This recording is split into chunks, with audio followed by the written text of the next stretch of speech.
When I go to recruit an engineer, one of the things I tell them, and this is a great recruiting slogan, I say, come to MasterPeace. You can work overtime for free, and if you're good, we'll teach you how to leave the company. This week on Technado, we're going to talk about the Salesforce outage. We're also going to complain about Apple's keyboard, and we have an interview with Drew from MasterPeace Solutions. That's all coming up on Technado, starting right now.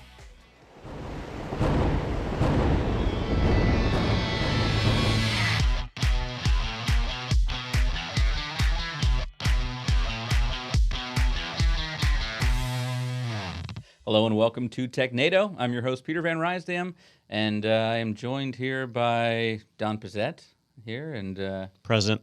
Yeah, I'm calling off. And Dennison, Justin. Present. Okay, my pigment brother here. Good to have you. It's a real letdown though this week. I mean, it's the 101st episode now, so we have that post, celebratory. Maybe we should just start incrementing in tens or hundreds. This is our 200th It's another episode. anniversary. Yeah. We count differently. But Yeah. 101 is a prime number. That's what we could celebrate. Where's the champagne? Our continual quest for something to celebrate. That is, if you break out champagne over prime numbers, I'm pretty sure that's the nerdiest thing I've ever heard. Don's got 3 coffee cups, but no champagne. Or 2 coffee cups and a water bottle. I had to get enough caffeine in me to get set up for Buzzword Bingo. Oh, we need like a song that plays. Dun, dun. And it'd be like, welcome to Buzzword Bingo. All right, and if you want to play Buzzword Bingo along with us, please head over to go.itpro.tv/buzzword-bingo. Download your card, fill in the spaces with whatever you think we're going to say this week based on the news of the world. And then we'll see if you get bingo before us. But yeah, we're doing it today, and I think we're going to do it in the interview too. So we're cleared to make fun of people as they talk to us, and we do have a great interview as well today. It should be a great day for Buzzword Bingo because we have a CEO for the interview, and CEOs are just if you get masters CEO, marketing, PR. Marketing and PR, it's a given. Like, just you blank out your card, you're done. Yeah, we would have to play blackout at that point. We wouldn't be able to just do regular. That's true. Oh, that's a good point. We'll get to that. All right. Well, let's go ahead and get started though with our first news article of the day over on ZDNet. A faulty database script brings Salesforce to its knees. Faulty production script gave users access to all their company's Salesforce data, and so.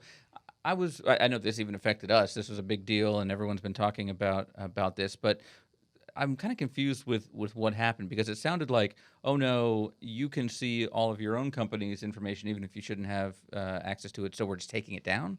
Was it? Yeah. Is that the approach they took to fixing that? It's an interesting one. So it was almost like a comedy of errors. A number of things went wrong, and they took the only action they could. But basically, the way that the story boiled down was they were doing an update at the Salesforce headquarters. And one of the big risks that you always hear about with cloud software is you're completely beholden to that provider. And if they go down, there is nothing you can do about it. You just have to wait for them to fix it, and that's that. Well, in this scenario, they were doing an update, and they applied a database script. And the database script ran, and it worked properly for what it was intended. But there were some customers of Salesforce that also used their Pardot product. And more specifically, there were people that were enrolled in Pardot, which is a marketing platform that Salesforce acquired a couple of years ago. And if you were enrolled before they had fully integrated it into Salesforce, then you met this like edge case scenario that they hadn't planned for. And what this script ended up doing was giving every sales representative, or just every employee of your organization, access to every single record in your organization. Now, that's important. Nobody had access to other companies' data, right? So it's not a data breach. It's just a screw up, right? But in the world of sales, right? We're IT people. We don't normally think in terms of sales. But if you're a salesperson, you have leads, you have contacts, you have accounts that you call, and you're kind of competing against the other salespeople. And so for a brief window of time, you, in theory, had access to all the leads, all the contacts for the entire organization that you worked for. So you could take the number one salesperson and start digging through their information or build a contact database and then quit and leave and use that to launch your own company or something of that nature. It's not that big of a deal. I don't think it even violates GDPR or anything like that because the information internal, stayed. Yeah. But at the same time, it's not what Salesforce tries to deliver. So their immediate solution was to take it offline. And so that's what they did. They couldn't fix it real quick with the scripts. They took it offline. The exposure only lasted maybe 2.5 hours or something as far as the exposure of data. Sure. But they went offline for 9 hours, I think. Yeah, it was a long time. And that's the thing. It's like you have to make a decision of, oh, someone has a little bit too much access, so how about we just give them no access then? Because I mean, I was thinking about the costs of that to a business that relies on Salesforce for all of their information and they can't make any calls, versus what are the potential costs that they're liable for if someone has access to too much information. The scenarios you mentioned, yeah, I could steal the leads and things, but I mean, I think you're liable to lawsuits then for that person as opposed to Salesforce. But yeah, this also provided write access as well, right? Oh, yeah, to yeah. all employees. So there was nothing hierarchical, nothing. Everybody had write access, and I guess that's what would the read, though bad, the write kind of makes me a little more less good. It doesn't feel good. What I think's funny though is I've been in Salesforce a little bit, not anymore. They really push for testing in these sandbox environments, and I just thought it was kind of odd that oops, we didn't hit this edge case, but it was again because they're acquiring these platforms, kind of integrating, and it happens, but it was just kind of an odd little. They probably thoroughly tested it, but like you said, if your test environment does not mirror your production environment, then you got a problem. And in one of the write-ups I saw, they even commented how in their test environment they have all fake data because they don't want their test environment to potentially expose production data, and so it's not necessarily a real scenario. But I don't know if either of you guys tracked Twitter during the outage, but it was hilarious because IT people can be pretty funny sometimes, but salespeople almost universally have a good sense of humor because their job sucks. And so Tell it like it is, Don. Some of the comments were hilarious, but you mentioned cost. There were companies where once they were locked out of Salesforce, Go home, yeah, everybody. they just sent people home. Nothing to do. So one guy posted a hilarious one saying, "Oh, all this time you made fun of me for printing my leads on paper every morning, but guess who's still making money today?" So Not Salesforce. yeah, but he's doing all right. Yeah. Well, so this wasn't caused by that guy. I used to work for the NSA over in the former Soviet Dick Union. Cheney? Yeah, definitely Cheney. Mikhail Gorbachev? No, friends of Julian. Vladimir Putin. Yeah, that guy. We're on to your tricks, Peter. You're not getting us to say it. I noticed I also said former Soviet Union, so not to give you special help there as well. All right, well, speaking of that area of the world, on our next article from betanews.com, South Korea will ditch Microsoft Windows for Linux. So when we say South Korea, we're talking about the government, right, for their applications, or are they saying, we are outlawing Windows. You can't have Windows anymore. It is the government. Although I want to go back. You said more news from that area. Well, I mentioned the former Soviet Union. Oh, okay. So and that they share one border. All right. That's close enough. North Korea. I was just trying to figure out how Salesforce was linked to South Korea. No. I was trying to get you to talk about that guy that's in exile. The Vladimir Putin? He's not in exile. Oh. Who you're talking about is not in exile either. He's a wanted fugitive. Yeah. But doesn't? He has asylum, right? Doesn't he have asylum? Did they grant him asylum? I don't know if they did or not. The listeners are going to get frustrated with this because we're talking about somebody without saying their name because they're on the buzzword bingo card. Yep. But let's go back to South Korea because the South Korean government has made the decision to move from Microsoft Windows to Linux. And what's driving this is the Windows 7 end of support cycle that's coming up. We've talked about on the podcast in other episodes. Microsoft's ending that. You're supposed to upgrade to Windows 10. Windows 10 has been out for a while. And every time this happens, governments across the world, actually companies, enterprises even, start looking at it and saying, how much is it going to cost to upgrade to the new version of Windows? And this is just going to happen again and again and again. Maybe now's the time to switch to Linux where the upgrades won't cost us money. Well, there's always time and effort that goes into it, but at least you don't have licensing costs. And there's this false idea that most Linux distros have a longer support cycle, which they rarely do. But they make that decision. Well, we've seen it in Germany. We've seen it in a couple of other countries. This time it is South Korea. And I'll say of the various countries, South Korea is probably one of the most technologically advanced countries to decide to make this kind of a move. So if anybody's going to be successful, it's going to be them. They have not selected a distribution yet, so I don't know if they're going to just say like, "Oh, we're going to Ubuntu," or if they're going to create their own distro. Which, again, as advanced a country as they are, I have to imagine they'll create their own distro. North Korea has their own distro, so yeah. It's definitely going to be Arch. Yep. Build from source. Arch. All the way. Man, these Linux jokes. Yeah. Speaking of Arch, we don't have as an article, but I think it was Argento shut down this week. So, we're losing distros left and right. I know you're a big Argento fan, aren't you? Sure. Peter? Yeah. I poured out a little liquor for Argento the other day when Don't cry for me, Thunderbird. Argento. when I read that on my internet machine. All right, let's move over to The Verge now for our next article. Apple tweaks its troubled MacBook keyboard design yet again and expands the repair program. A, quote, new material will be put into third-generation repaired keyboards. Any idea what the new material will be? Unobtainium. Yeah. If it's going to make this keyboard feel good, it's definitely unobtainium because I have strong feelings about the keyboard. Well, what are your feelings? I haven't. So I will say there was a time where I had to hit the number 5. It just stopped working until I rebooted.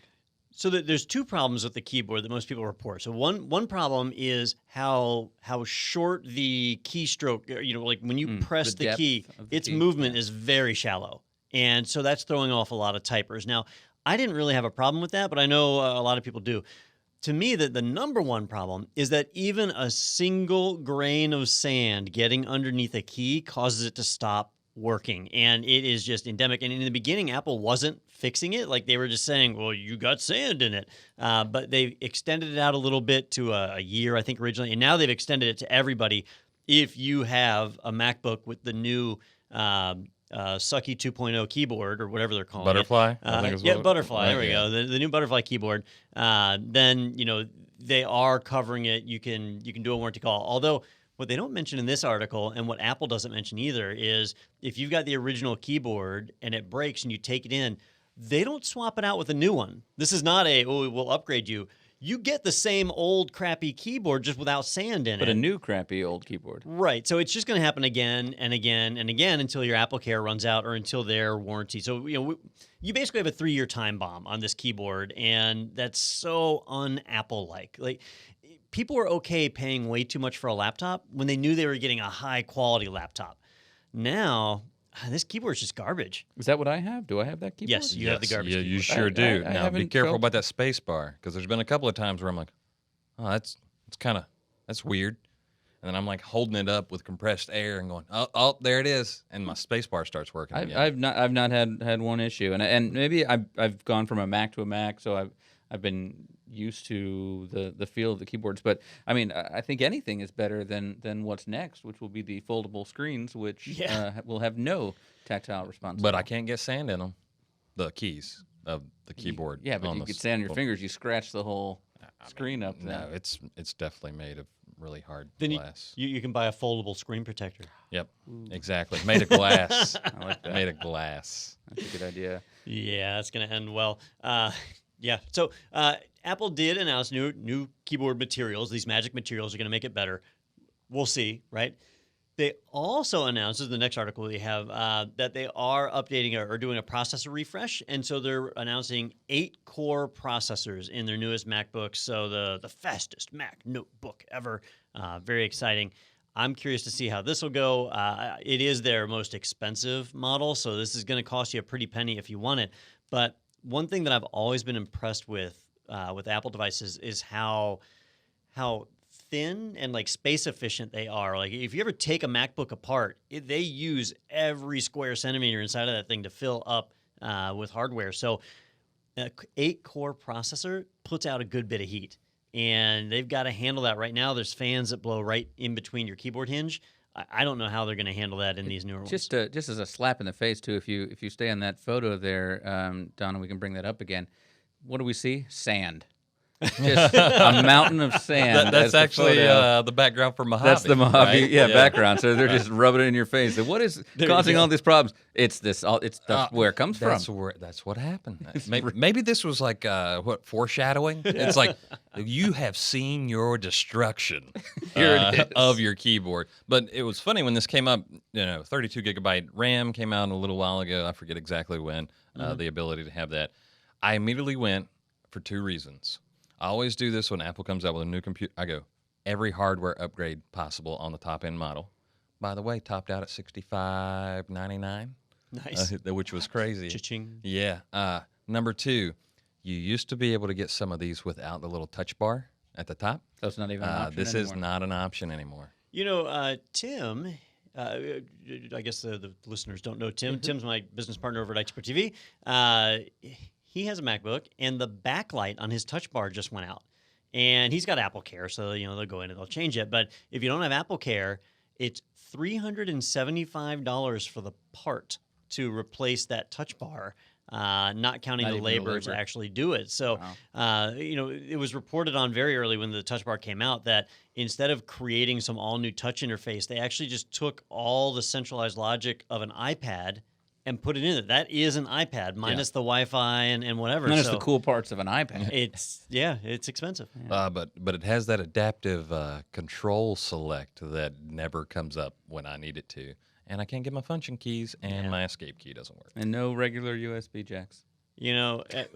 So I'm still holding on to that. We're really talking bad about Apple right now. Do we have a good Apple story to follow No, this we up? don't. No, we don't. And, So let's think but of something nice. I do want to say, you guys are both Mac users. Yeah, I we have love a it. number here in the office. I do tons of Mac training. They used to be good. You know what I've noticed too that I'm missing more than the regular USB has been an SD card reader.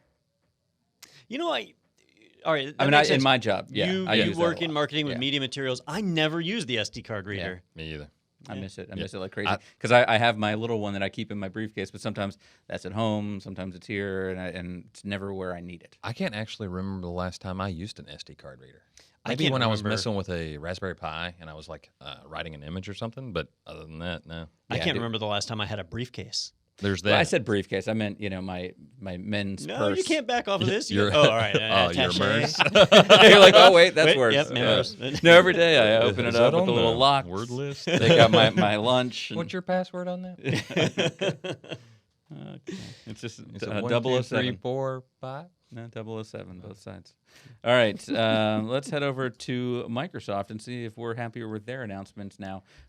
This one on mspoweruser.com.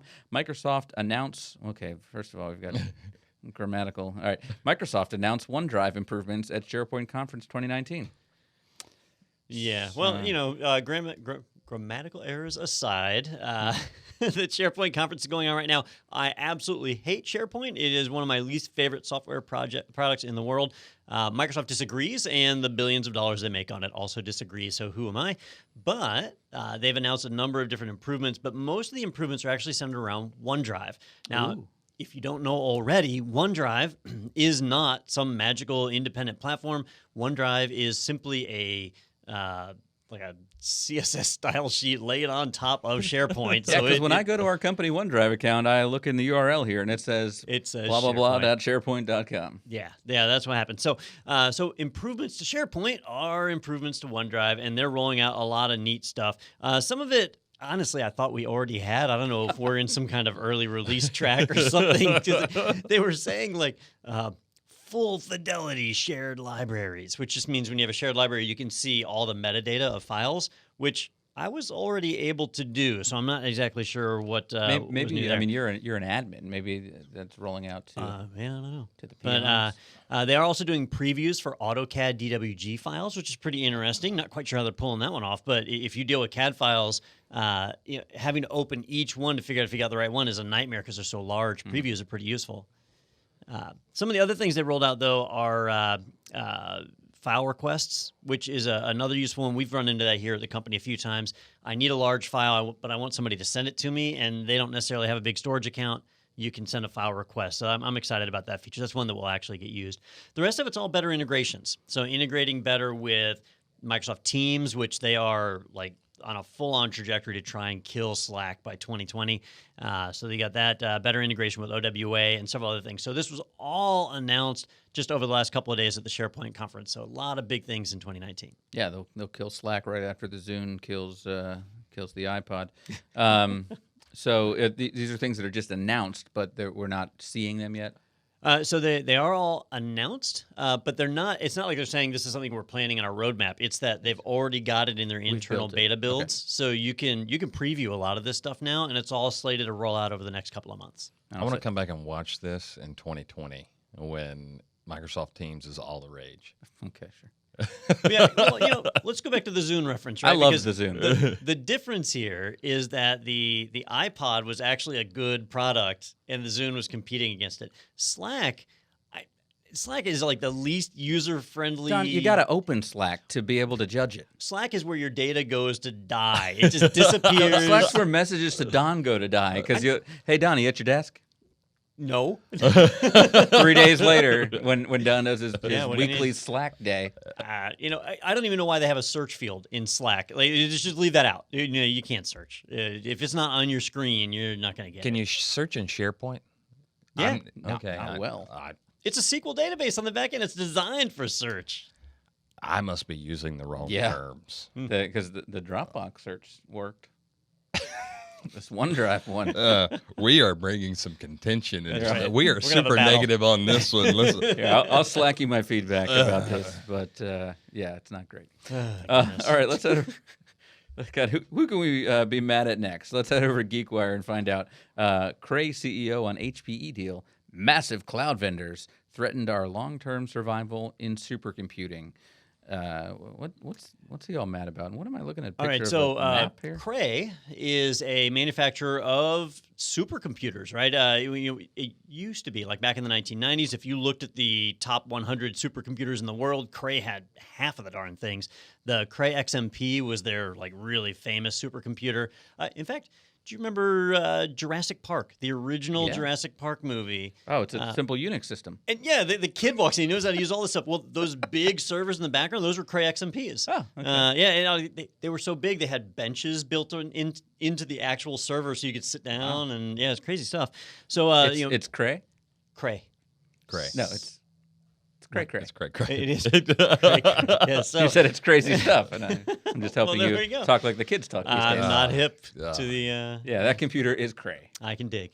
All right, so so last week, big announcement that HPE, or Hewlett-Packard Enterprise, has decided to acquire Cray. So they want to get competitive in that market. IBM has pretty much locked down the mainframe environment with their Z series, which somehow still stays relevant year after year. So HP is now going to make big moves to try and get into the supercomputer. But what Cray basically said was, look, most people don't need supercomputers anymore when they can just rent time in AWS or rent time in Azure. And so HP said, hey, well, if most people don't need this anymore, we should get into that business. We should buy it. And they acquired them. So I don't know the strategy, but seems awesome. And they paid for it in 1 gallon of printer ink. Yeah, HP did. that's worth its weight in gold. Yeah, so that was $2 billion. No, 1.3 billion. Last HP does have a phenomenal track record of great acquisitions, like Palm, Mm-hmm. right? Yeah, they really did some great things with that. What have they done with that recently? It turned it into a patent portfolio. I don't know. Did they buy Compact? Yeah, actually, all the HP PerLiant servers, those were Compact servers. That's where I got my start. I was a Compact Master ASE. I bet you were busy. I was indeed. Well, their laptops and stuff were garbage, but their servers were top of the line, and HP really didn't change them much after that acquisition. Am I making this up? But didn't Cray announce that they were contracted to build like an exabyte supercomputer, like probably about 3 weeks ago? They're still building systems, yeah. So, they announced that they sold off. Now I guess that's an HPE supercomputer. I guess so, yeah. And HP actually has a number of technologies under the hood because they acquired Compaq, which had also acquired DEC, which was a high-end computer manufacturer back in the 80s, 90s. So stick all that together. Maybe they can create some systems that really do some magic. We'll see. By the way, I'm going to give you guys a free one here on the buzzword bingo, but I was really hoping that this story would get someone to say quantum computers. But I have to ask now, what's the difference between a quantum computer and a supercomputer? And why do I have quantum computer on my thing? Because we never talk about that. So a quantum computer Thank can you, be a supercomputer, right? Okay. But a supercomputer doesn't have to be a quantum. So most computers deal in binary, right? Ones and zeros. Quantum computers go a little extra step, and so they kind of have like 0, 1, And everything in between. like a 0.5. Yeah. Right. Okay. So they have this extra step, and it allows them to do a lot of. So instead of operating on bits, they operate on qubits, which are essentially a continuum of things. So you can be here and there and everywhere in between. Oh, like just like Quantum Leap. Yeah, kind of like Be here quantum and leap, there. and except not. You got little more Ziggy like, built in instead of Cortana. A little more like Q in Star Trek, I think. Yeah. You know the. He just wanted Scott Bakula. No, it's quantum. It's the same word. I figured that's why they It's called obviously it Quantum Leap. related. Aren't you a Back to the Future fan? I am, but who Come doesn't love on. Quantum Leap? But you got to get with Doc Brown on this. I'm sure the flux capacitor had something quantum on it. yeah. There's no doubt. Now that I think about it, we didn't talk about this the other week. Have you guys seen Avengers Endgame? I'm going to keep this totally relevant to Technado. I have not. No. I have. Oh, you haven't seen it yet? No, I don't watch cartoons. You need to Is it see it. Is it live action? Yeah, it's a movie. It's from this company called Marvel and Disney. You I've might have heard heard of of them. it, But they prove in the movie that everything inside of Back to the Future is wrong. Yep. They do. specifically call out Back to the Future. Yep. Prove it. All right. Well. Yep. So now you got to go throw. Now out I your- gotta go watch it and just yell at the screen.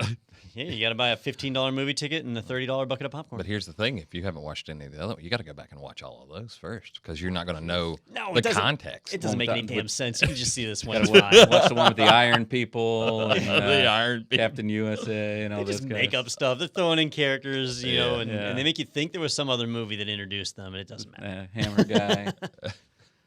MC Hammer? I think that's who it is. He yeah. was in that movie. All right, let's head over to Tom's Hardware now. Talking about Windows again. Windows 10 May 2019 update is now available. Now, does that mean that the October update from last year is available now too? Or- No, they abandoned it. That's right. They said, "Screw Like, it." are That's we it for allowed this to call update.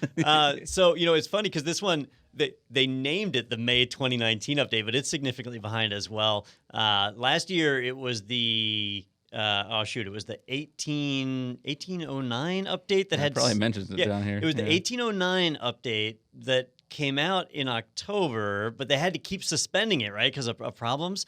Well, this one is the 1903 update, which 03 is March on most people's calendars, but they've called it the May 2019 update because that's when they finally managed to get it out the door. It was originally supposed to happen in 1903. Is when they were. Oh gonna yeah, put this out. It was actually powered by Steam. It's and that long. Yeah. So it is out. You'll see it rolling out on your laptops, desktops, personal computers. If you're in a corporate environment, you do have control over whether that rolls out. If you don't want it, you can certainly pause your updates, right? Inside of Windows 10, they rolled that feature out a few weeks ago. Should but we do that? It is coming along. I was giving you a segue. I've installed it on my laptop. I've installed it on my desktop. I had been running some earlier versions anyway, but I haven't had any problems. But if we stay on Tom's Hardware, our very next article is on how Windows 10 restore points don't always work, and the specific example they show is when applying the 1903 update. So they applied an update to one of their machines. It hosed the machine, and after that, they restored, and once they restored, it completely broke the restore point system. So there are some flaws in the update. If you're in a corporate environment, you want to make sure you do adequate testing before rolling this one out. But it is available. You can jump in and get it. None of the features are really anything to write home about, so I wouldn't rush out Is it to more apply security this stuff or? well, the security stuff is a roll-up of updates that were already out, so it just kind of saves you a little time when setting up a new system. Some of the other features are, some of the continuity stuff where you can like sync your Android phone notifications as a part of this one. There's a few other like bells and whistles that are in there. Just not really anything to go crazy for. I feel compelled to circle back to an earlier story where we went on a horrible Apple rant, and at least we don't have to deal with that. That's all I'm going to say. No restore we deal points, with the Microsoft stuff? no updates. Yeah. I mean, it's never happened to me, but I'm not saying it couldn't happen and mess up. As sure as I'm sitting here tomorrow, Next week's my article, computer Time Machine doesn't work. Yeah. I would say that it does happen, but they have a better PR team, right? So, I mean, Peter, have you upgraded to Mojave yet? No, sir. Yeah. So like, did. And why didn't you upgrade to Mojave? Because I use 2 monitors through a docking station. And Apple breaks hardware drivers with every major update, and they break Adobe with every major update, one of their biggest software partners. And but they have a better PR team. Oh, I believe we were mad about that for most of 2018. We talked about this story. See, that didn't affect me, so I just assumed it didn't happen. It's because you boot your Mac up and then go right into a Linux Yeah, VM. so what do you do? Yeah. You don't use SD cards. You don't use Adobe products. I don't even know why I have a computer, You really. single I need monitor? like an abacus and some Yeah, papyrus scrolls. He has a Raspberry at his desk, and he's set. That's why he loves the keyboard, because he doesn't touch it. That's true. Yeah. All right. It's pristine, like I just bought it. All right, we've made fun of Apple and Microsoft, so now let's touch on Google here. Head over to cloud.google.com, notifying administrators about unhashed password storage. That's a headline. Yep. That's, So Google started sending out some emails to a couple of Google business subscribers. See, this one's really confusing because this particular flaw affected customers that enrolled in G Suite 15 years ago when it was called Google Docs. It's actually just called Google Docs in the beginning. So that product has evolved a lot, right? You had Google Docs, then it became Google Docs for Business, then it became Google Apps, then it became... Was it at some point G-Docs? Like they shortened that, or am I making that up? I don't know. Or that might have been the original name for all I know. It's a rap group. But it is now G Suite, whatever the hell the product is called. Because it's just going to change next month. We're going to make this podcast timeless. So whatever that Google Suite is, in the very early days, so 15 years ago, when this stuff rolled out, they actually made it where your passwords were stored unhashed. And that way administrators could actually view what the user passwords were. Now, in the security world, that's a really bad practice. And so... It was a different time. It was a different time. In their defense, it was 2005. It was a different time. Was that an accepted practice 15 years ago? Yeah. I worked at companies where, and this is not necessarily a justification, but where they would routinely take their Active Directory domains and decrypt all the passwords so that the help desk had access to the password list. So that when people would call and say, I forgot my password, and they would say, well, here, your password is blah, blah, blah. And like that was a routine. Now, what do? Oh, you forgot your password? Here, I'll reset it for you.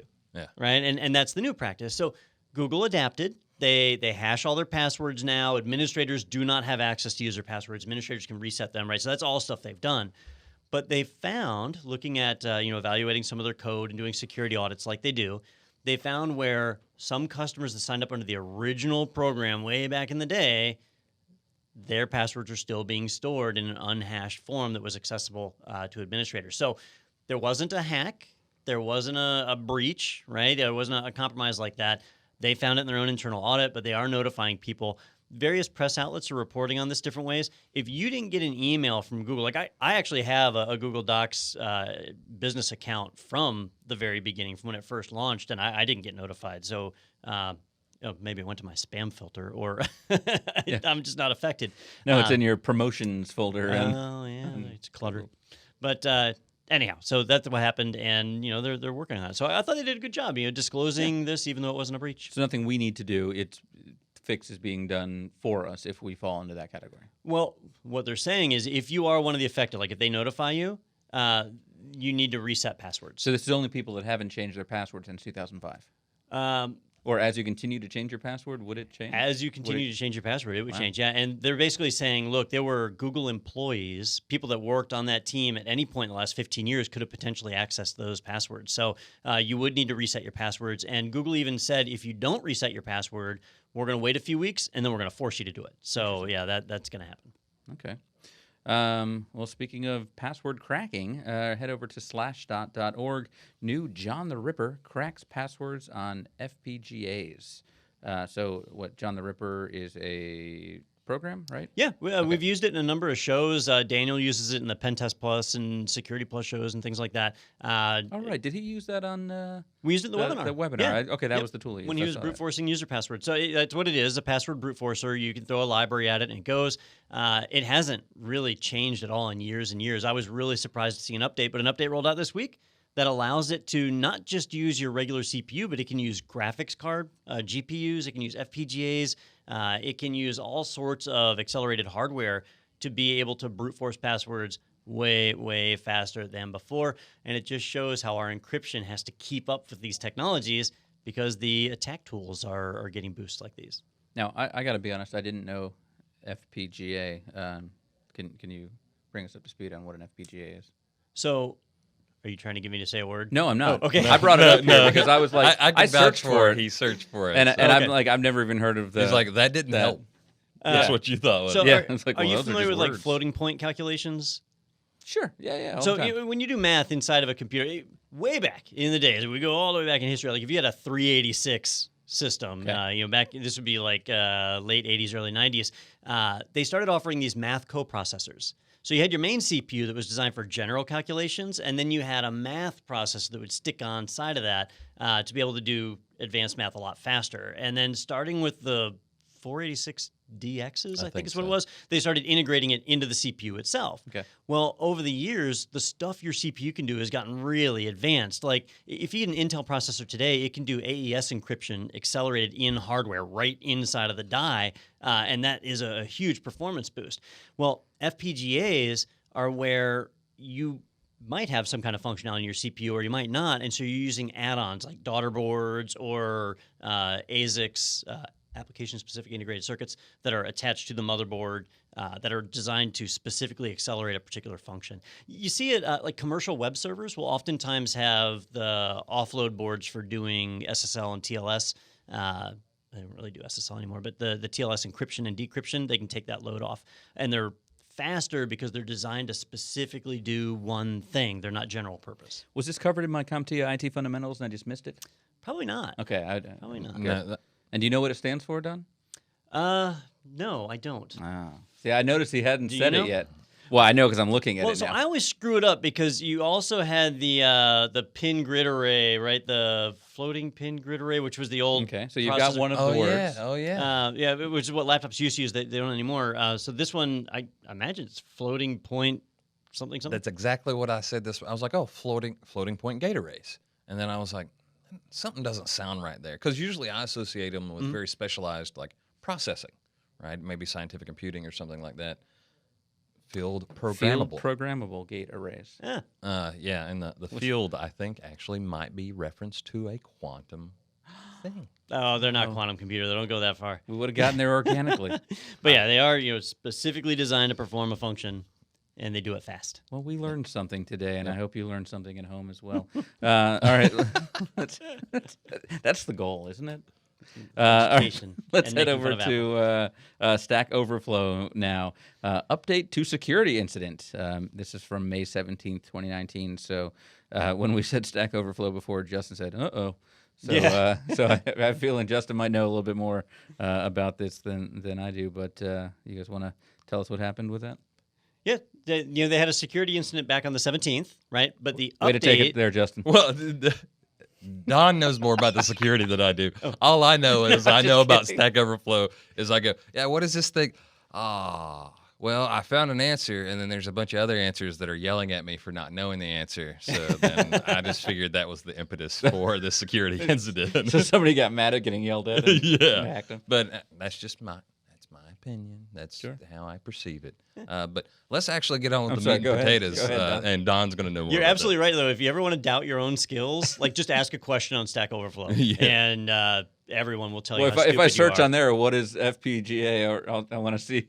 Well, what the answers you'll are. find like one voted up real answer, and then Yeah. everything else will be telling you how stupid that person is for asking the question. Yep. Or they'll lock it. Is my favorite. They'll go, "This is an opinion based." I go, "I'm asking how to create a connection with Netcat." Yeah, but your opinion is that you could create a connection with Netcat. That's not even possible. Yeah, they'll Wait. do that a lot. And I will say it is an interesting community, but we haven't even talked about the incident yet. I the don't think. incident. All right, they had a security incident. Attackers were able to get into a Stack Overflow system. We reported on that, right? But at the time, they didn't have all the details. Now they do. That's the update, which just came out. Actually, it's been updated even today, which is a shame because I read it yesterday. So hopefully they haven't changed it too much. But basically what they said is they figured out what happened is they had a staging server. So not one of their production servers, but a test environment server that they had spun up, and it was not properly secured. An attacker was able to use some credentials to be able to get into that system, which, like, there's flaw number one. Your staging systems, your testing systems should not be exposed to the internet. These were. So the attacker was able to get in. Once they were in, they were able to roam around that system. They were not able to access production systems, but they did find records on that server that belonged to about 250 public network users, so people who use the actual production site. So pretty small exposure on this one, and I'm glad they at least have the logging and stuff in place to be able to identify that, but the scope is pretty small on this one. So you said 250? Yeah. This is saying on the top here, 184. Actually, it says the affected 184 public network users have been notified via email. Yeah, the headline says update May 17, 2019. Then the first line of the article says update May 23rd, 2019. So this is just coming All out right. then. So originally, I guess one of the updates was 250, and now they've reduced it to 184. I wonder if they've launched a assassination campaign to get the numbers down. Like, we don't have to report it if people are Whoa. dead. Wow, that escalated really quickly, didn't it? There was no hack. Yeah. I don't know Show what me you're someone talking who's about. been hacked. Yeah. I didn't see- no, we locked it. No, We that locked would- it so there was no hack. That's the way to do it right there. Yeah, that hacking was opinion based only. That would happen over in that former communist Oh, yeah. What's that country called? Czechoslovakia with that's the one. Yep. That's the one. Yeah. Former Czech Yugoslavia area. Okay. Let's head over to digitaltrends.com now. Millions of Instagram influencers reportedly had private data exposed online. So now everyone knows where they get their tank tops and all the cool things that Instagram influencers do privately. That's got to be rough. So when I saw this article come across, I kind of ignored it because I don't use Instagram, and I don't really know anybody else who does. Don and I had to, I was like, thing. I don't care. That was my response. I've never even been to the Instagram website. So if you have a Facebook account, you indirectly have an Instagram account because it's a Facebook company. Congrats. But they're like, oh, you go on Instagram? I'm like, what is it? They're like, oh, it's pictures and stories. I'm like, oh, no, I'm not going there. Well, I think I'm really missing out because apparently they have millions of influencers, which... Yeah, it said the database contained information such as phone numbers and email addresses for about 49 million Instagram influencers, celebrities and brand accounts. But I was like, there are 49 million Instagram influencers? Who are they influencing? Just each other at that point? Well, you have a marketing background, Peter. What the hell is an influencer? Like, what can we define that? Yeah, I mean, well, an influencer is essentially someone who has an influence through their social media, so that they're looked to as an expert in a topic. So, I mean, the stereotypes and the people that get the bad raps are the Instagram influencers who just push detox teas and weight loss shakes and things like that. And So those aren't real? Well, they're real people. Oh, no, I'm talking about the detox tea because I They're definitely real need to products. go pour this out. They're What is real- what is a detox tea? It makes you skinny. I think it just makes you go to the bathroom a lot. And Is it tapeworms? I hear that's just a bowl effective. of tapeworms. Tapeworms are effective and all natural. Yeah. Environmentally friendly. Organic And- tapeworms. Just so we have some deniability, they can kill you. So Well, yeah, but what can't really? I mean, Yeah. Yeah. Instagram, Nothing. because I don't go there. Yeah, if you never go. Well, you're missing out. Big time. I don't feel like I am. yeah. So they got breached, and now our teenage advertising world has been rocked. I So don't know now what- we know all of the personal information about people who post all of their personal information about what they're doing all day. Oh no. Yeah. You know, I still don't understand this influencer thing. What don't you? What know? are they influencing? So like for example, I'll give an example. Like a hotel would pay, oh Don, you have 1 million people that follow you on Instagram and look at all of your amazing pictures of your travel. We'd like you to come stay at our hotel for free and post pictures about how great the pool area is and you use That the sounds like a fitness bribe. center. That is is an endorsement. It's a product endorsement. endorsement bribe. Now Tomato. I mean, that's where you get into all the rules that you have to say sponsored posts and things like that. Like that's a whole. Can I do that was a in whole issue court? for the longest time? Can you? Like, Judge, this is a sponsored conviction. Can I just Sure. hand him money? Does that rule apply there? Yeah, I'm sure we could make that work somehow. He just got really uncomfortable. Yeah, You know, well, before I'm we not a move lawyer. I on- don't want to give you advice I don't know about. Before we move on to our next article, have I told you guys how great Opus coffee is? It's just phenomenal. You know, it's home roasted, all Cha-ching, natural. cha-ching. Yeah. Hey, did you going to post that on Instagram? And the amazing new keyboard found on the Apple Macs. I have yet to find a keyboard more comfortable and just designed for my creative See, now you've flow. given up your integrity. That.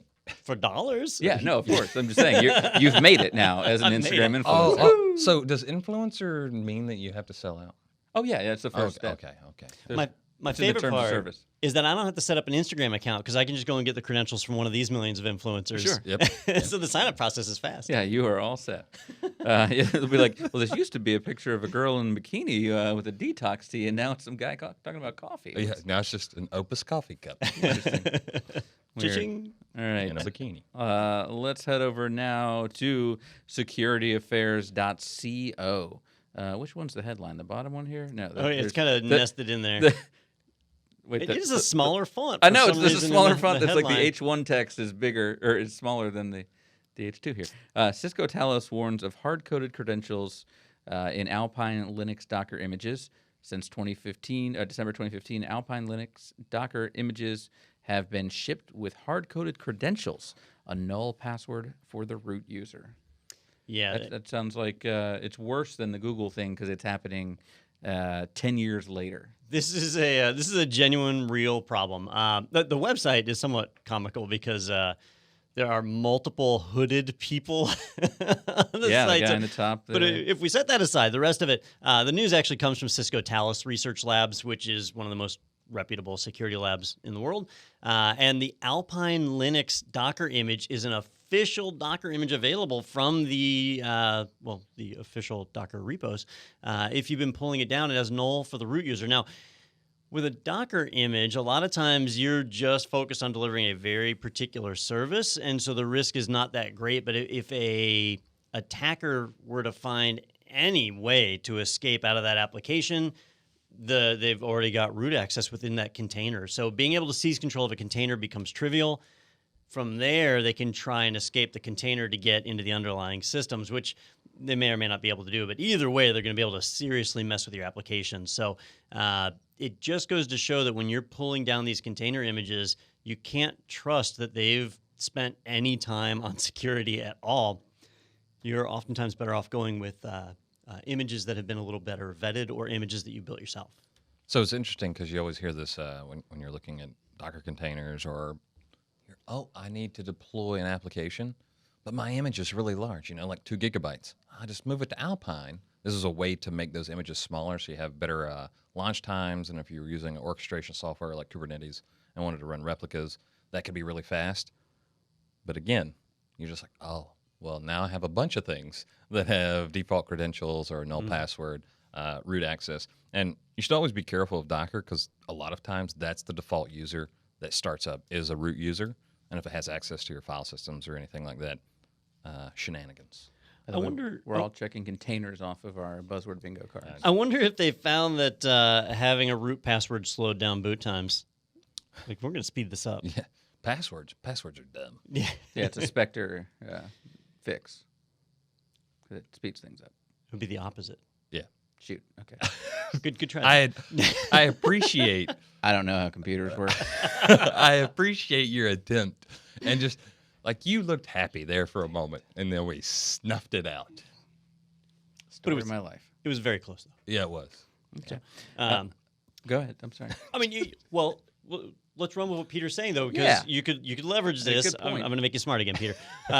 So if somebody compromises the container and they've got root access at that point, they could then pull off a Spectre exploit and leverage Spectre and Meltdown to try and Which is clearly what I meant. yes, Obviously, I'm sure. Yeah. I mean, I knew it. You're close. Fair enough. All right. Well, we just checked off container here. We'll get another one in this story for sure. And I love that this story's here, our next one, because when I remember back when we went to CES, I want to say 2016 or 2017. It was a while back. Might have been 2017. That we were doing some interviews, and Don had a rule, and it was no. What was the other thing that you had? It was no LED screens. No TVs and no drones. and no drones and no VR, Oh, virtual no reality. VR. Yeah, I had to draw a line on that one Which too. we did end up doing one that. Yeah, I had to wear got a that little stupid interesting. headset. Yeah. And that company, did you ever follow any of that? I know that Don basically wore a VR headset of a company that showed up to CES, and that in turn apparently like swindled all the Kickstarter backers. Yeah, and so then people were reaching out to Don like, where do we get our headset? Where's my headset? I wear this headset for like 30 seconds, and it turns out that company they took over $1 million in funding and never shipped a single unit. We should have been skeptical of the fact that we met them in a booth that was just it turned out to just be like a spot in between two booths where there was a pole, and they were like they just claimed this as I their thought you were booth. going to say down by the river or something like that. No, it's like CES. You're like booth. Oh, there's a pole, so obviously there's no booth here. Hey, who are these people that just set up their little stand to sell this VR headset? They had a pop-up sign and everything. Like They they did. They popped were it up so it ready. looked like a booth. They were ready. Good times. That was the year that someone else was cracked down by the FBI because they were selling Chinese fakes as well. Yeah. I want to say it was those hoverboards, right? Well, so it was like there were two competing companies where one had a patent on the Yeah. one-wheel uniboard, the I think is what they single-wheel called ones, it. yeah. And the other company had a booth, and the first company had already like won a judgment against them, and so apparently the U.S. Marshals handled this. the 'Cause Marshals, that's Marshals right. came in. Yeah, they and- waited till they showed up and so the next day when we walked by that booth, it was just press taking pictures of this empty space for their Which, articles. that story took a weird twist a year later because the second company actually won in court that their device, they had shown they had changed it to not infringe on the patents. Oh. And so that whole thing was wrongfully done. The Marshals don't make a judgment on that. But so the original company ended up losing and having to pay damages. Wow. Well, that is not what this story is about. This story over on Reuters.com. DHS warns of data threat from Chinese-made drones. So is Huawei making drones now, or are all the drones that we're buying just sending all of our images and things back to China? Well, so this one, as far as I can tell, is not a credible threat yet.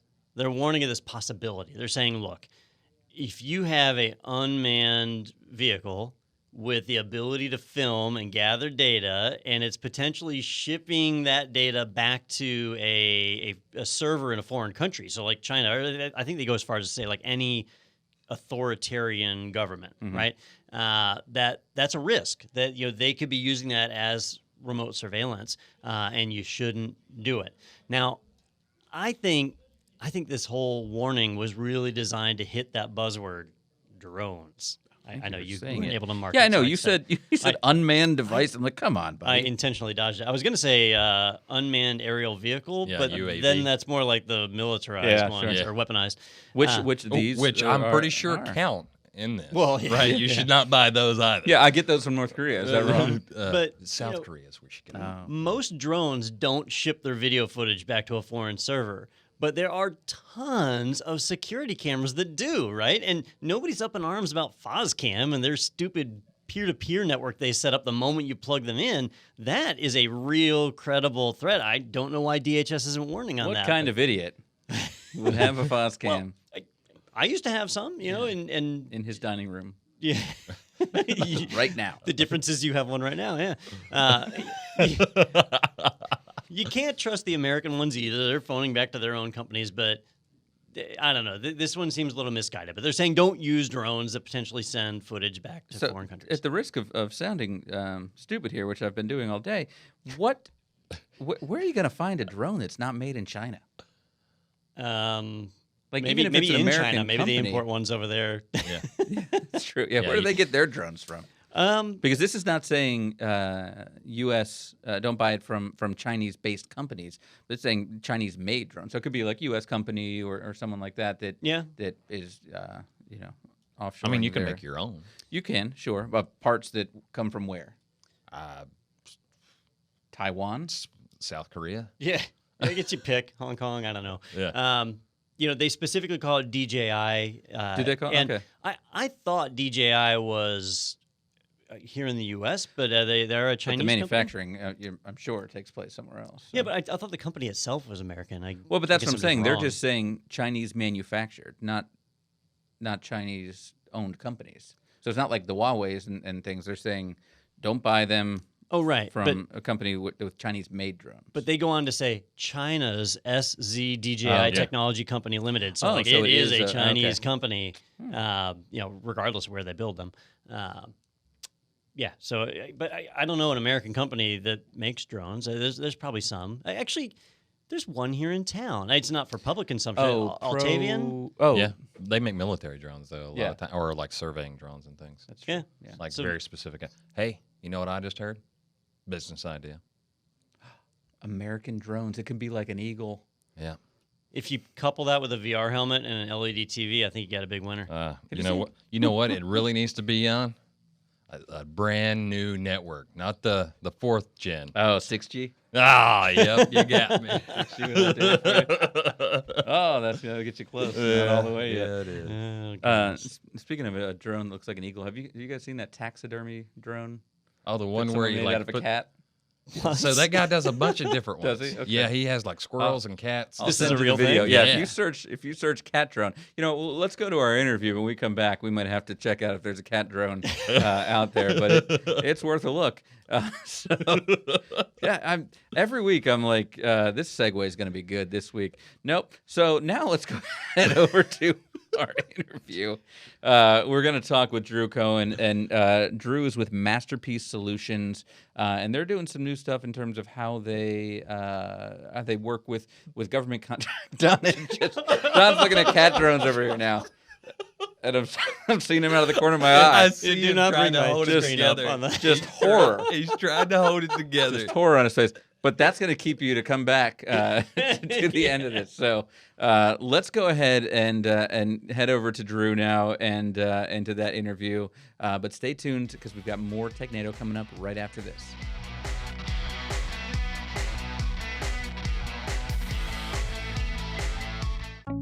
My name is Dana Morrison. I'm the IT director at Grace Christian School in Raleigh, North Carolina. IT directors often hoard so much knowledge that it's hard for their team members to learn. IT Pro TV has given us the ability to level up our technicians to a point where they can decide this is important for me to learn. I would recommend IT Pro TV to any IT team. It's just a great tool for any IT professional. Welcome back to Technado, and as promised, we have an interview now lined up all the way from Baltimore, Maryland. Beautiful, sunny Baltimore, Maryland, it looks like. We have Drew Cohen joining us. Drew, how you doing? Doing great. Thanks for having me. Yeah, no problem. And so you are the CEO of MasterPeace Solutions, but I also know you're involved with something called Launchpad. So why don't you just start by helping us kind of understand what is MasterPeace, what is Launchpad, how do those two things work together? Sure. We've got two businesses that are very synergistic, but definitely different from each other. So MasterPeace Solutions is a government technology services company. So that means we're on contracts to the government to help them build mission critical systems. We're in Columbia, Maryland, and our biggest client is a government intelligence agency in the area that we can't name and doesn't really exist. But most of our engineers work on contracts for that agency, and they work on cyber contracts, security contracts, cryptographic contracts, and that's kind of the skill sets that they have. And over the past couple of decades, there's been a lot of growth in that area, and a lot of transformation of companies that support that agency to be staffing companies. And a lot of the engineers that we have are actually pretty creative technologists and want to start their own companies. And so we have MasterPeace Launchpad, which is an accelerator that allows engineers that are working at MasterPeace Solution the opportunity to create their own product companies and spin them out, and kind of a little bit of Silicon Valley happening here in Columbia. So this is really interesting because we've talked to a number of other companies that offer maybe consulting services, but what they're usually doing is they've developed a security product and they're trying to get the government to implement that. But your team is actually helping the government create their own product, right? So it's kind of almost like a freelancer type model. But it seems like that would be an incredibly complex thing to do. Like I'm thinking about people having clearance and being able to get in and work with sensitive systems. So How have you overcome some of those challenges to make it where it's easy to get people in there developing? So I would say that it's not easy, right? This is a community where there's almost negative unemployment, right?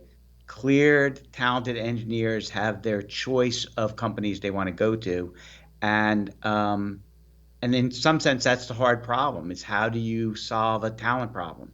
And the challenge is that most of the companies they can go to are very much the same, right? They're staffing providers to the government. And so the way we overcame that is offer them something that they don't get in other places, and that's the chance to start their own businesses. And so the synergies between the two, so having MasterPeace Launchpad actually attracts engineers to MasterPeace to work on contract. And then as they're doing that, we help them learn how to start a business, because working on a government contract is very different. In fact, last night we had the latest cohort of our Lean Launchpad class. So we actually teach a modified version of the Startup Owner's Manual, which is the course book that's taught at Stanford for Lean Launchpad, and we've kind of adopted it to this area. And one of the things we show people is, when you're working on a government contract as a software engineer to do development, your focus is about 80% development, maybe 10% on the usability and user features, but you really don't get to own the mission or the value proposition, because those were in the contract that, so they kind of predated having the assignment. When you go to start a business, it totally flips. You have to decide, what problem are you solving? What's the value proposition you're delivering? And that becomes, 60% of the problem, and implementing it becomes, a smaller percentage. And so helping people kind of navigate that inversion is kind of interesting. Now, the idea for one of these companies is solving some kind of a problem that came from a government agency. Once they form their own business and they kind of get that kickstarted, not necessarily with Kickstarter, but once they get that going, are they dealing exclusively with the government, or do they turn around and make these products available to just like regular enterprises, regular people? So great question. So really the startup businesses we're launching are not actually commercializing the problems they're solving within the government. What they are is commercializing some of the core skills. So for example, we're just getting ready to launch a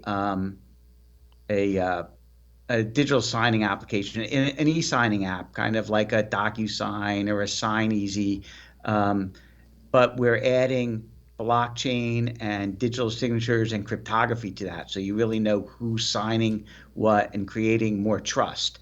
And so they're taking the skills and knowledge of cryptography and adding that to a commercial application to make a more trusted commercial application. That's not what they do on the inside, but there's not that many people, the skill set of people who know how to build strong cryptographic solutions, those are not, you don't find those everywhere. All right, so at MasterPeace Solutions, you have access to engineers, or engineers are coming and seeking you out because you've got this basically system in place where you can find, solutions that are needed inside of the government. So what's driving that? Like, if I work for a government agency, I identify some kind of a need and then reach out to you. So like, what type of need are you guys seeing? Is there one particular area? So on the government services side of the business, MasterPeace Solutions is typically a subcontractor to large companies like Lockheed, Northrop Grumman, Leidos, Raytheon, and they have large prime contracts, and their challenge is they can't find enough of the very talented people to fill those positions. So really on the services side of our business, it's a talent placement problem. So the problems that we're working on are problems the government's contracting for. We're not the company that actually goes and chases those contracts. What we do is help the companies that chase those contracts actually provide the talent to go implement them successfully, right? And so, and the reason we can get that talent is because we're optimized to build a great environment for really talented engineers to work. And so, for example, one of the things I tell the engineers to come to MasterPeace is, I'm not going to ask you to go write proposals and chase government contracts. We're going to leave that. If you want to do that, go work for Lockheed. Right? That's So, pretty funny. Like you've identified an area that I've noticed more than once is that the companies that are making these bids don't actually have the capability to deliver what they're bidding on. So you're the people behind the scenes that are kind of making that happen. Otherwise, they would just fail. yeah, and a lot of our guys are really the aces on a number of the contracts we support, and we're on almost every large mission program out here. We're actually on about 40. We're a subcontractor on about 40 different contracts. So that gives us a lot of positions. And so there's a lot of opportunity for engineers to come. There's very low risk that we have a position for them. And generally, if there's a place in the government that they want to work, we probably have access to the contract that supports it, right? But a number of our engineers are coming because they want a way to take all the things they've learned working on those contracts for a while and figure out how to apply it to commercial solutions that can be sold to commercial companies. So you say there's almost negative unemployment. You help your engineers kind of, find their interest, but then you also said you had the aces for some of these contracts. It seems like we have some competing forces there. How do you manage that if they go off and use Launchpad, and correct me if I'm wrong, and they create their own company, but they were the ace? Do you then scramble to find another ace, or are they still beholden to you, or how does that work? No, so I mean when I go to recruit an engineer, one of the things I tell them, and this is a great recruiting slogan, I say, come to MasterPeace. You can work overtime for free, and if you're good, we'll teach you how to leave the company, right? So that's something, right? But really, what we're saying is, if you're really an ace and you really think you can start up your own business, the first work in there, you have to kind of be committed to it. You have to put in the effort, and being an entrepreneur is a hard thing to do. And we'll help you wind down that government job, start up that company, and eventually leave. And what we're hoping for, and what we've seen and demonstrated, is that because we do that well, we can offset the people who leave with new people. I think historically there's a whole just a list of companies that were founded by people that were really technologically ingenious. They had a great idea. They were great developers, but terrible business people. So it's neat to see where you're kind of establishing almost like a mentorship, right, to help them learn those skills to get out there and be successful. Now, if an engineer wants to engage with you to join the program, they want to get involved in that. Do we need to worry about things like citizenship and security clearance, or because Yes. it's a subcontractor, that is an issue? Yeah, our core engineers are all cleared U.S. citizens. Do you help them go through that process to get those? We do, clearances? although I would say the vast majority of engineers come with clearances. So they're already in this marketplace, and what they're looking for is a different way to participate in it. Gotcha. Okay, I was just going to ask, we talked about some of the products that were being developed. I know obviously a lot of these are probably under some kind of NDA or whatever, but are you able to describe any of the commercial products that you guys have developed? Sure, I can talk about three of them, and we talk about them a bit on our website. So we have one product that's focused on securing industrial IoT devices. And when I say that, I mean buildings. We've got a deployment now in a large metro rail system. We're securing like turnstiles and the fare card systems for one of the largest metros in the country. And that company is called Zool, and their kind of core products are the key master and the gatekeeper. So you can probably Definitely figure out. Ghostbusters That fans. was my next question. I was like, wait a minute. Actually, we talked with it was Edward Stanford at RSA a couple years back, and so when we started talking here, I was like, hold on, this is, and I looked back up on YouTube, and we have an interview that Daniel did with Zool. So definitely something we've heard of, and I remember that was the question too, like. Really, the gatekeeper and the key master? I don't know if you can see. I mean, you've got trade secrets behind you on a whiteboard, but Don's got a Yeah, a Yeah, I large, don't think we can get that on I camera. don't think Yeah, we can, but it's Vigo. Vigo, the The Carpathian. Carpathian. Yeah. tying Vigo the back there. Carpathian Yeah. right on the wall right here. We actually stopped them from naming all the components of the systems after the various ghosts because it was really hard to tell what they did. I said, from a maintenance perspective, it's useful if the pieces kind of allow you to know what they're supposed to do. So that was early on. That was a thing, but it's kind of as the business has become a business, there's a little bit less of that. But another one we have a startup called Yikes, and the founder of that, the original founder, now it's a team of a few people, but the original founder is by a guy by the name of Kevin Yike, and Yeich. But we kept saying this was Kevin Yike's idea, apostrophe S, and eventually we told him, you can't come up with a name for it. We're just going to call it Yikes. And so And thank you for that's how. spelling it properly, though. If you spelled the company Yeah, YIKES, YIK. because So the company's name is YIKES exclamation point. thank right? goodness. But that's a pretty nifty. It's a next generation home small business router, Wi-Fi capability, and it really flips the whole way you think about networking on its head. So if you think about networking back from the days of Bob Metcalf at 3Com, who said that the value of a network is the square of the number of nodes, right? That's Metcalf's law, and it was kind of a reason for connecting everything to everything. And of course, that's what made things very hard to secure because everything connects kind of easily to everything. And some of those things that connect aren't good.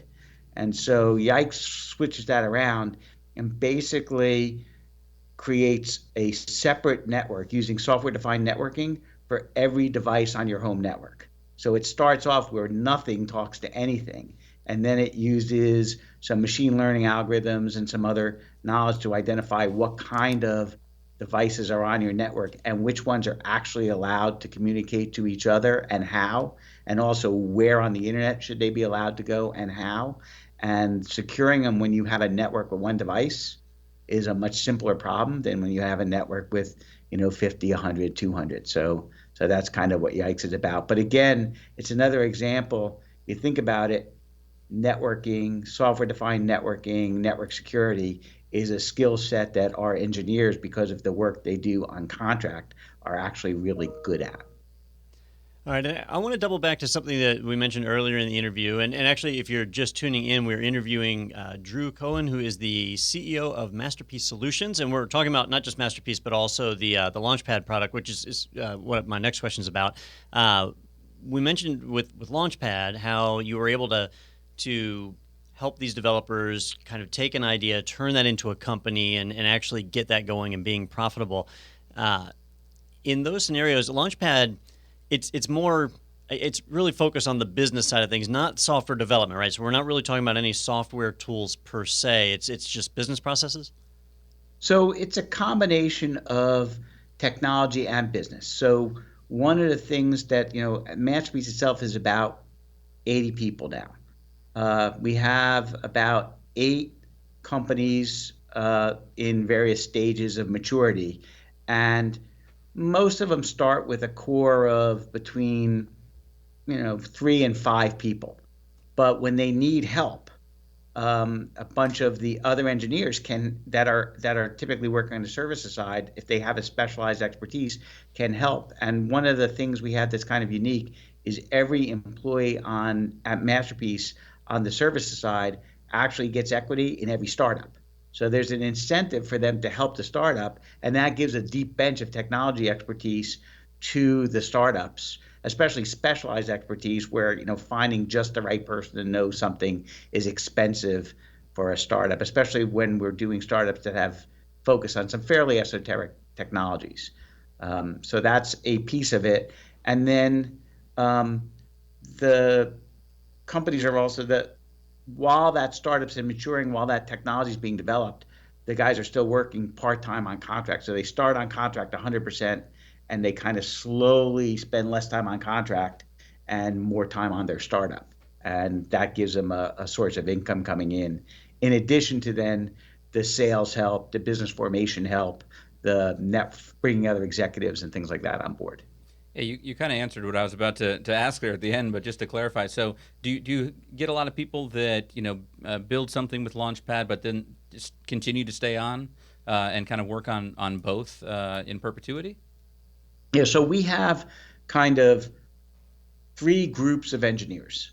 Um, there's a set of people that are coming to MasterPeace to start their startup with the intent of going, and then we say fond farewell. Edward is one of those, so he's no longer part of MasterPeace Solutions. He's a Zuli, right? And he's gone, and a couple guys are with him.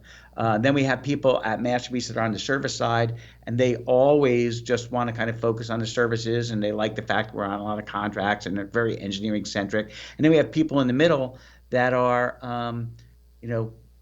working predominantly on the services side, but are willing to help the startups as they start and work across them, or kind of deep dive in for a while and then come back. Gotcha. So if someone does fit your qualifications, U.S. citizen, has the clearances, is everything have to take place in the office there? Do you have remote, contractors as well? So the contract work is typically at a government site or at the prime contractor facility, wherever the place of employment of that contract is. The MasterPeace side, on the Launchpad side, we have some facilities for the folks to come in, and they can also do that. Now they're building commercial companies, so they can work remotely and in whatever works best for that company. But we provide some facility, both in company infrastructure as well as remote infrastructure to help facilitate that. So I have to say that it's a pretty unique solution from the various other organizations we've talked to. It kind of sounds like an interesting blend between just contract developers and almost like a private equity firm in a way, that you're building a portfolio of companies that help each other. I'm curious, how did you get the idea for this? How did you get just way back at the beginning when you said this is what we need to do, is put this together? So a little bit has to do with my background. So I started my career long enough ago that I won't mention how long ago it was, but and I was an engineer. I was a software developer. I started with a defense contractor, and early on, I got to know Mark Andreessen when he was still in school, and was building the Mosaic web browser, and thought, wow, this internet thing maybe could be big, and I wanted to do something besides government contracting. And the guy who was the CEO of that company was a company by the name of BTG, and the guy who founded it was a guy by the name of Ed Bursoff, and I'm still friendly with Ed. Helped me get connected with some commercial people and helped me start a business. I was the CTO of a business. Intel took an interest in that business, and I moved out to the West Coast, and I actually was a director at Intel for a couple of years in the Bay Area and got connected with Intel's venture group. And then subsequently started my own business called Neoplanet, which we sold to Compaq again in the 90s. And so I kind of was a West Coast startup guy. But after 9/11, decided to do more work in the government, moved back to the East Coast and was at Booz Allen and was a partner at Booz Allen. So I've got kind of government contracting background and on contract engineering background and West Coast tech background. And what I realized was I really like working with that early, create new ideas, create companies. And if we could do that for other, and I knew that wasn't so unique. There's a lot of engineers that want that opportunity to do that, and they don't know how to do it. So it seemed like a good time to help connect and kind of pass that on. And in fact, we were here last night. We had one of our Launchpad startup classes last night. So we had people here till 10 o'clock last night working on it. So there's a lot of camaraderie, and it's a pretty cool environment. All right, Drew. Well, I can already see like Justin's wheels turning about, I'm going to move over to these guys. If someone is interested and wants to find out more and maybe come on board, what's the process for doing that? Where can they find out more? So the easiest way is look us up on our website. It's masterpieceltd.com, and the Peace in MasterPeace is spelled like War and Peace, not like masterpiece. I'm going to go paint a masterpiece, but the play there is a little bit kind of obvious we're not very subtle in our puns.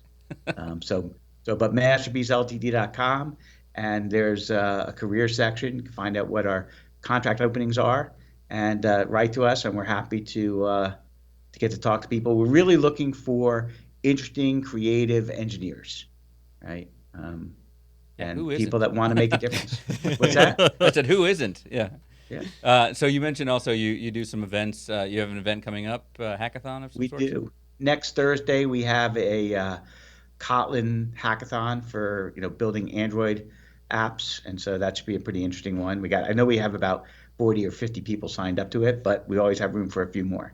Very cool. And I'm sorry earlier I said Baltimore, but you guys are outside of Baltimore in the beautiful parts of Maryland. We're in Columbia. Yeah. So. Is that not the beautiful parts of Maryland? That's where the college is, right? It used to be unknown, right? When I used to work up here, this was the place between Baltimore and Washington that nobody knew about. But they found it. It's grown quite a bit. Everybody found it. Yeah.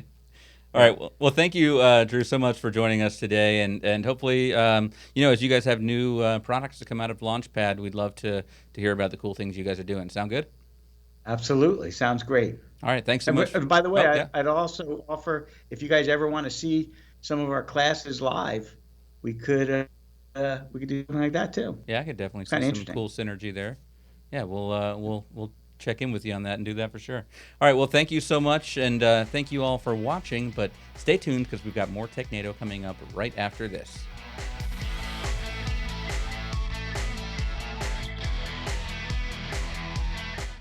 I'm James Packer. I'm the General Manager of Kirk ISS based in the Cayman Islands. I used IT Pro TV extensively in my last place. It grew very well, helped upskill the team. I had 110 engineers in the field and we had dozens of IT Pro accounts with the guys training, and last year alone they passed over 40 certs by using the online training. I think I can safely say without IT Pro TV I wouldn't be where I was today because I only got this job on the back of the qualifications I have.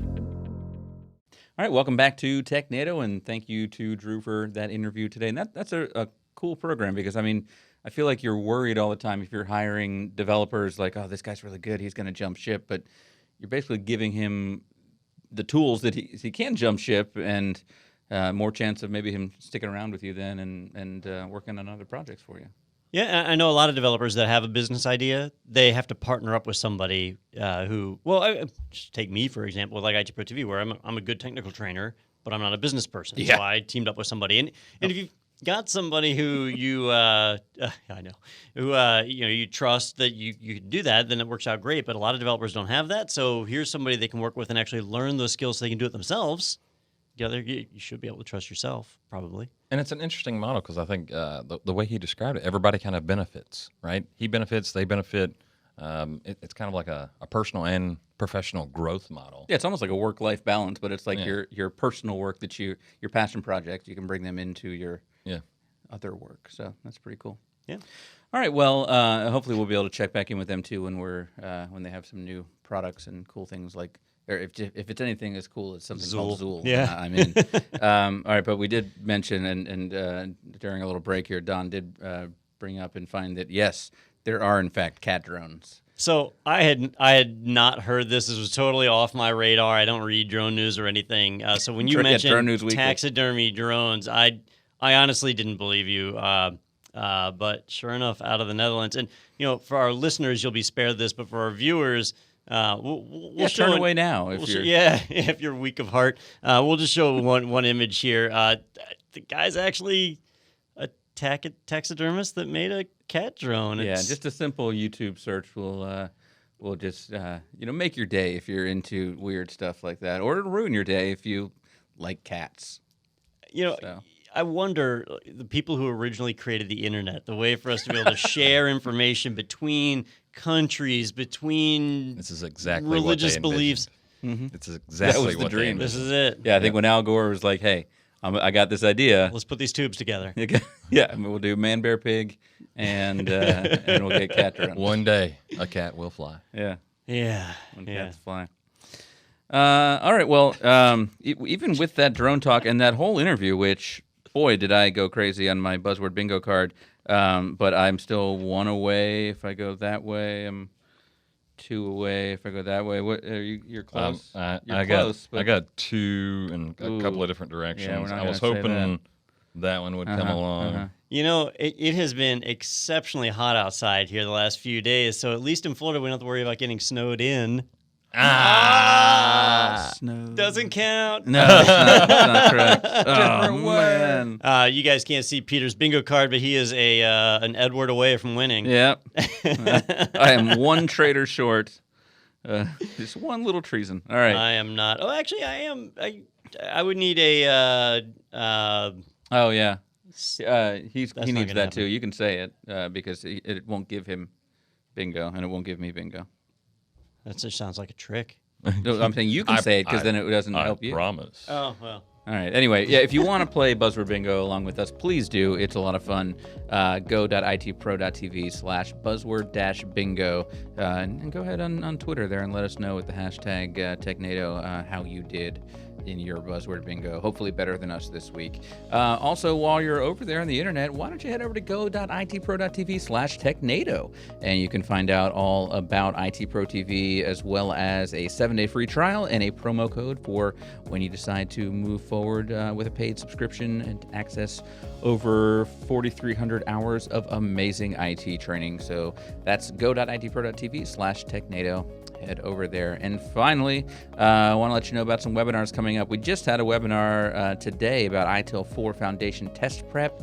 That'll be in the archive very shortly here. But if you head to itpro.tv/webinars, you can see the next one coming up is PowerShell to the People on June 6th. That's a Thursday, 2 p.m. Eastern Time with Mike and Cherokee. They'll be talking all about PowerShell. And we've got some more coming up in the future as well, but all the past ones you can access from that page, itpro.tv/webinars.